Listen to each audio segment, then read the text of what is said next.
สบายดีสวัสดีพ่อแม่พี่น้องเมื่อสุคนเด้อทางฟังลาวฟังไทยและก็อยู่ต่างประเทศเนาะวันนี้มาพอกับซอกนาลีซาโตะอีกแล้วนะพี่น้องวันนี้มาแบบมืดๆเนาะมาแบบค่ำๆมืดๆก็คือเนาะวันนี้เฮามานอนป่ากับแม่เนาะหรือว่ามานอนผู้หัวโหลนนะพี่น้องเนาะมากับทีมงานเก่าของเฮาเนาะกับเอื่อยกับพี่เฮาคือเก่าบอจุกซะน้อยแล้วก็อีกหลายๆคนเนาะแล้วก็มีไอ้หักโค้งไอ้ตุ๊กเนาะเพิ่นได้เดินทางมาแต่เวียงจันทน์เนาะมาบริจาคเครื่องเพิ่นก็หลายแห่งเนาะบ่ว่าจะเป็นของกินเครื่องนุ่งห่มอย่างต่างๆเนาะผ้าห่มอย่างกะเกือบครบเลยพี่น้องส่วนหนึ่งเพิ่นก็ได้บริจาคแล้วเนาะส่วนหนึ่งเพิ่นก็ได้บริจาคแล้วบริจาคอยู่ตุ่มลี่เนาะพี่น้องและนาลีบ่ได้บริจาคน้ำเนาะอยู่นั่นเพราะว่าบ้านนาลีอยู่เทศบาลเนาะมันก็ไกลแน่ประมาณอยู่30กว่าลักหลังจากที่เพิ่นบริจาคแล้วเพิ่นก็ได้เดินทางมาหับเอาชาวตะโอยคนนี้นะเนาะพี่น้องมาเอานาลีอยู่เพื่อนอะไรกันได้เดินทางมาพร้อมกันมาที่บอนเก่าเนาะผู้หัวโหลนเฮากะเคยมาแล้วเรามีเตาแก๊สเฮาก็เคยมาแล้วเนาะเฮามาวางประมาณเดือน8เนาะต้นเดือน8ตอนนั้นหญ้าเขียวพี่น้องแต่ฤดูนี้แม่นหญ้าจะตายเนาะเพราะว่ามันแห้งแล้งมันอยู่เทิงภูนะพี่น้องมันอยู่เทิงภูแหละมันบ่มีความซุ่มซื่อเนาะยามนี้เนาะคนเศร้าโต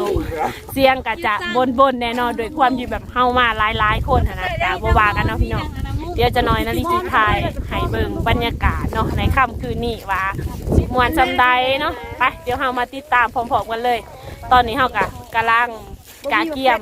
เฮ็ดอาหารการกินในค่ำคืนนี้ไปเดี๋ยวเฮามาให้เบิ่งผ่าบรรยากาศเลยเนาะเอามาแล้วนี่บ่ตุกนะพี่น้องจืออยู่บ่เฮ็ดยังบ่ตุกจ้าโดยนี่ป้าตัวนี้กองไฟนี่ผู้ใดนอนี่จืออยู่บ่สะน้อยนะพี่น้องนี่คักบ่มื้อนี้คักเนาะนี่แม่ครัวคนเก่าคนสวยของเฮานะพี่น้องสาวบวยนั่นเองเนาะนี่เฮ็ดยังกินเนาะแม่ครัวมื้อนี้มีเมนูยังสินดาดจอมปูยึดจอมปูหัวโหลนแต่ก่อนก็มานำกันเนาะ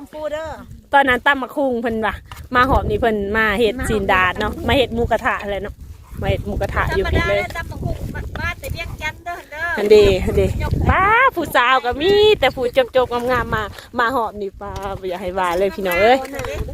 นี่บรรยากาศก็สิประมาณนี้มันมืดนะพี่น้องเพราะว่ามีดอกไฟดอกเดียวบอนนี้แหละ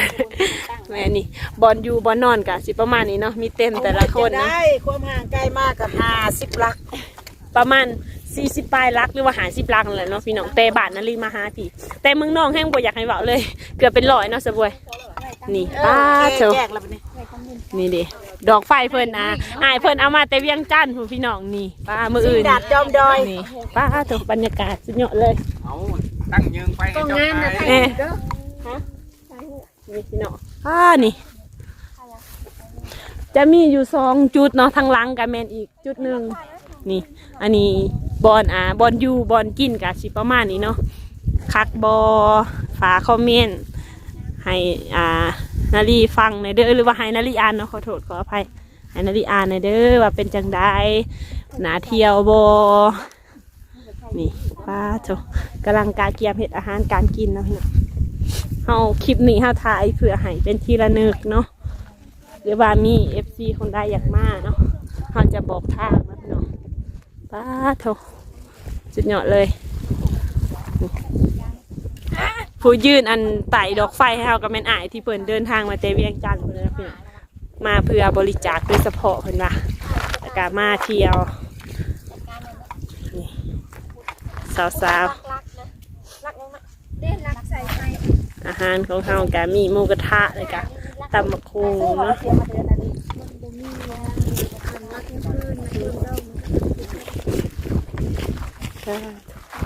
คักบนนอนเฮาก็หลายเลยนะ1 2 3 4 5ประมาณ6เต้นเนาะพี่น้องเต้นหนึ่งเฮาก็นอนได้ประมาณ3 คน4 คน3 คนพอดีเนาะรถเฮาก็มีอยู่3 คันเนาะที่ได้เดินทางมาตอนผู้นอนน้ำก็มีพี่น้อง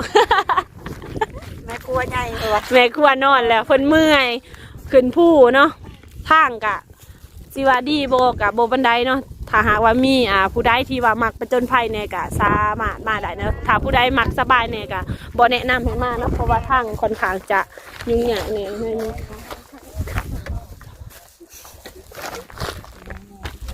ป้าเถอะสาวโสดไล่ได้อยู่นี่พี่น้องเอ้ยนี่โสดอยู่บ่ผู้นี่โสดใหม่ๆนี่ตีนะเสือสีฟ้านะกินข้าวนะโสดอยู่บ่โสดตอนพัวเพอเพิ่นว่า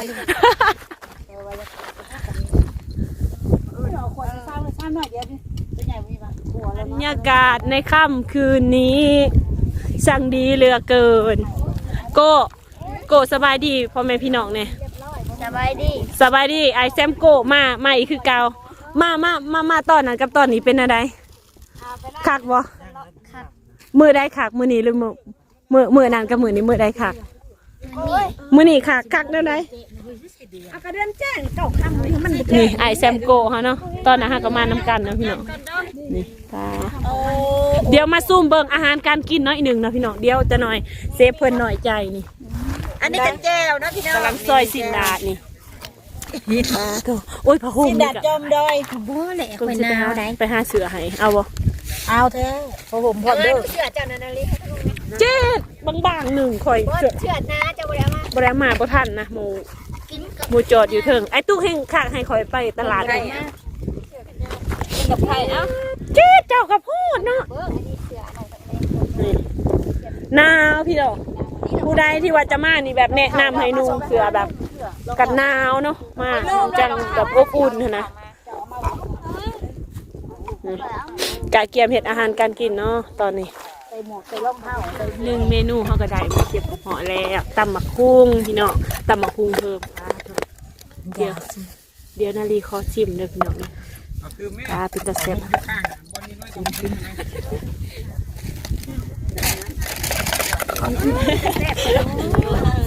สน้อยเห็ดแล้วพี่น้องสน้อยจัดแล้วซิบปลาเด็กกินอีกตำอีกนี่มาที่เลี้ยงกบปลาเนาะเขาเคยกินเบิดทะเลนะตำอีบอกจะไปคุณนาลีก็อยากชิมจะไปคุณกินน้ำมีอยู่ครับอีบอกอีกคนบอกแซ่บกับอีกคนนึงบอกเอาบอกเขากินก่อนคนที่เอาแม่นไหมจะไปกินคุณบอกไปคุณแล้วเอาพอผมก็เป็นไม่ใช่พอผมพอผมค่ะตัวอื่นเจ้าอยากได้ยาอย่างประตูก็อยากกินอื่นปวดมันบ่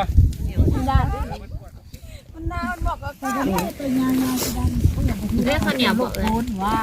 คนเล่นเสือเล่นข่าวเช้านี้ก็ยังแก้ออกเขาเจ้าบอกสีตาให้เจ้าเนี่ยนี่กินข้าวเหนียวบ่กินเลยตำมะกุงข้าวเหนียวในค่ำคืนนี้กินข้าวเหนียวหลายมื้อเลยแน่นเรื่องของยุ่งเงินแรงมาละหุงแต่ข้าวเจ้าเลยกินข้าวเจ้าแล้วบ่มแรงมาเบิ่งเขาค่ะบรรยากาศในค่ำคืนนี้ก็สิประมาณนี้สินดาดกะเริ่มแล้วไปเดี๋ยวเฮาพามาเบิ่งเมนูเลยบัวบริยุทธ์แต่ข่อยเราเอาโชว์สินดาดบ่มากหมูกระทะทำกลางสายลมพี่น้องนอนอยู่เรือนดีๆบ่มากนี่กำลังได้ส่งหมอเนาะแต่ว่าคนทำมาน้ำกันอะไรเห็นแบบมืดๆนั่นแหละดำมาแล้วกาเกียมกินหมูกระทะ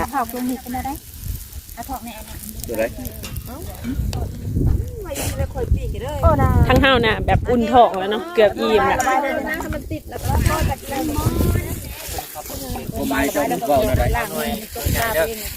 กองไฟนี่เบิดคืนเลยมึง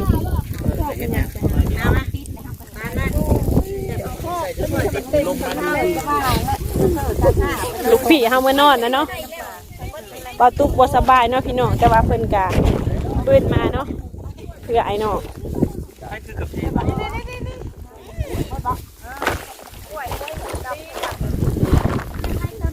มานำกันประมาณอยู่10 ปลายก็ครบไป ตำหมักพุงนี่ขายดีขนาดเนาะเบิดรอบสองนะตำหมักพุงเวียงจันทน์แซ่บแฮะ ตำหุ่งเลี้ยงจันเบิ่งเด้อนี่เนี่ย ยังอยู่กำลังตำนี่เด้ เซฟนี่ซื้อมาจากเวียงจันทน์มาเลยนี่ เซฟมาจากเวียงจันทน์น่ะแซ่บแฮงขายดีแฮง มึงคุ้งกันมึงคุ้งตะโอ้ยนะ แม่ มาคุงเฮิมเอาอยู่สวนหั่นบ่ไม่รู้หน่อยซื้อเอา คือตลาด ใจมันจะนะพระบัตรที่ ตลาดตะโอยนะ นี่อาจารย์ จวดจัดเข้าไปจ้า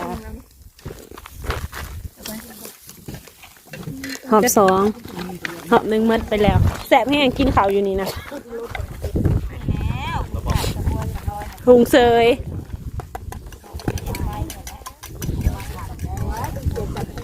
ขอชิมผักก่อนนะพี่น้อง เล่นทานนะ มันมือเนาะหมูกระทะกลางสายลม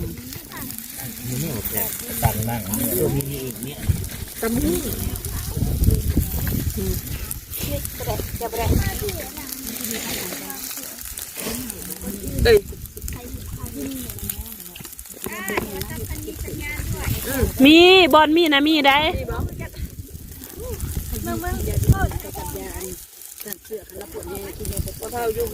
ปิ่งซีดพี่น้องหมอดาดโบพ่อปิ่งเอาแสบแสบคือกันบาร์บีคิวบาร์บีคิวบ่มีพักบัวบ่มีอันน่ะนี่โถนี่เลยแสบพี่น้องแสบแสบแสบ กลุ่มใดก็บ่แล้ววัว แม่มันมี3กลุ่มนะมี3หมอพี่น้องมาตุกมานอนแล้วน้องบ่สบายยังแต่เจนี่เนาะเจนี่สู้ตายเนาะสู้ๆคนน่ะมื้อนี้ อย่าไปเด้อเนาะนี่ตกเด้อตกหาบ่เห็นในลูก พ่อมันก็ไปหาเลย นี่กองไฟก็อยู่ตรงกลางเนาะเก็บภาพบรรยากาศมื้อนี้ไปเบิ่งปีต่อๆไปเนาะเดี๋ยวมือกล่องคอไปกินหรือว่าไปซิมสิอะไรพ่อแม่พี่น้องสำหรับคลิปนี้เนาะเขาจะดังที่เขาได้บอกในคลิปอะไรเนาะตอนนี้เขาจะกาเกียบสีเขาบนนอนไผ่มันเนาะผักส่วนหนึ่งกะยังกินอยู่เนาะแต่เขาสีคอโตไปนอนก่อนแล้วคลิปนี้มาขอหวังยังไลขอจบคลิปไว้เพียงเท่านี้จังได้ก็คือการฝากกดไลค์กดแชร์กดติดตามเพื่อเป็นกำลังใจให้นาลีเด้อให้นาลีได้เห็นคลิปใหม่ๆออกมาให้เบิ่งเนาะสำหรับคลิปนี้เขากล่าวว่าสบายดีและก็ขอบใจบ๊ายบายพบกันใหม่ในคลิปต่อไปสำหรับคลิปเนาะสำหรับคลิปนาลีกะป้าตุทงกาป้าแปกหรือว่าผู้หัวโลนป้าหนึ่งจุทีมงานเตี้ยเยอะจุไอตุ๊กน้อยแล้วก็นะประมาณอยู่10 ปลายกว่าคนและตอนน้อยแฮกจะโดยทำไมกะใหญ่เรียบร้อยแล้วนาฬิกาแต่จบวินแล้วก็จะจบคลิปไว้มาหน่อยอีมอกะอีเตี้ยเกียฝากกดไลค์กดแชร์กดติดตามเพื่อเป็นกำลังใจอุนาลีในหลายคลิปต่อไปใหม่สำหรับคลิปเนาะต่อคำว่าขอบใจแล้วก็บ๊ายบายแล้วมุกตะไมในคลิปต่อไป